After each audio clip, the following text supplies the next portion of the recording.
Hey guys, this week on Segway Magic we are talking about our favorite fictional mothers. I thought this topic would be a lot easier, but Kirsti made a point on Monday and she was exactly right about the lack of good fictional parents around. And I feel like when it comes to a lack of good parents, it's less of a societal commentary and more of just like a plot and writing thing. I think bad parents are born out of plot necessity, especially in YA, where for children to have adventures, parents often need to be absent or at least not paying very close attention. Kirsti specifically mentioned Joyce, and no, she will not be on my best fictional mothers list because I had a lot of issues with Joyce, and I feel like though mostly she was sacrificed to the plot gods.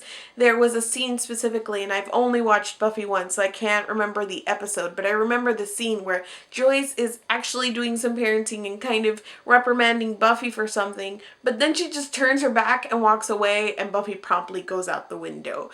But she's a slayer. She needs to go out and, do the slaying thing. So in order for that to be a plot point where she's out on the streets every night, Joyce needs to be absent. She needs to be not paying attention. Now, I say that parents need to be absent, but I should say that it's easier when parents are absent to give kids adventures. Good writers will find a way to incorporate these relationships in there and still let the plot do the thing. But I just feel like it's so much easier to cut the parents out of the story rather than have them kind of there foiling things with their presence. I also understand that this is a very adult point of view. It reminds me of watching The OC, which we are currently rewatching for recapping on the site. And when I originally watched The OC, I think I watched 1 or 2 seasons during its original run. I remember thinking that the parent drama was so boring. Like anytime Sandy and Kirsten were on screen, I was just like, move on with it. Teens.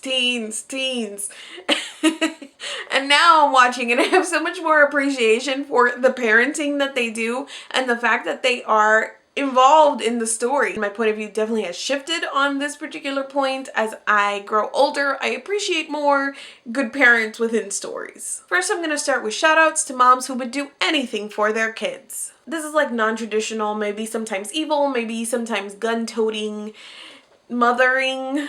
I feel like this really impresses me because my own tendency and character flaw tends to be like little lazy and procrastinatory. So when I see people who are really committed to a thing or idea carrying that out, it's a sort of thing where I can look at it and be like, okay, impressive. I appreciate the thing you're doing there. But I can also acknowledge that some of the tactics aren't really all that great. And maybe this will make more sense when I start listing these examples of these shout outs. Cersei Lannister, as she is portrayed in the TV show specifically, because as I understand it, she's super changed from the book portrayal. But I feel like they give Cersei just like an edge of something that makes you empathize with her, and at least a little bit. And I think that one thing is that at the end of the day, she's doing things for her children, while other people are looking for power and trying to get on the Iron Throne for their own reasons. Cersei's got her kids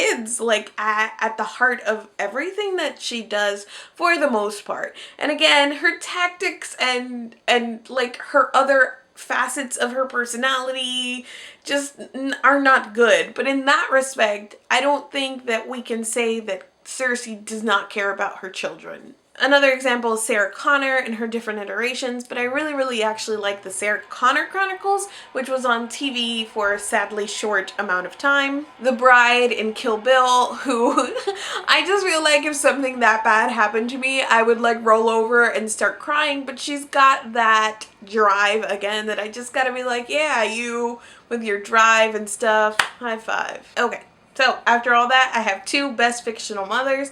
One is Molly Weasley. She is 100% on my list, and I know that Kirsti mentioned her before. My favorite mother moment also comes courtesy of her.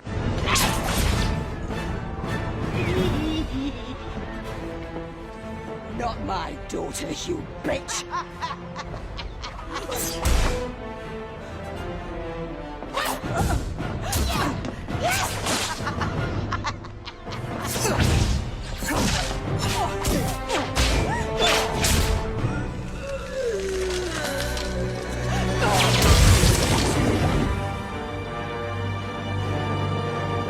And my second pick is for Martha Kent in her many iterations as well, though I will include a picture of her from that instant classic, Lois and Clark, The New Adventures of Superman. I just feel like she's always portrayed as such a loving and understanding and supportive mother, so I am including her on my list. That's pretty much it. I'm looking forward to hearing what you guys come up with. Like I said, this was a little bit more difficult than I imagined it would be. Make sure you make your list. You can post them up on Saturday. Send us the link on either Tumblr or Twitter and hashtag it SegwayMagic. We will find them, collect them, and put them up on our wrap-up post. See you guys soon.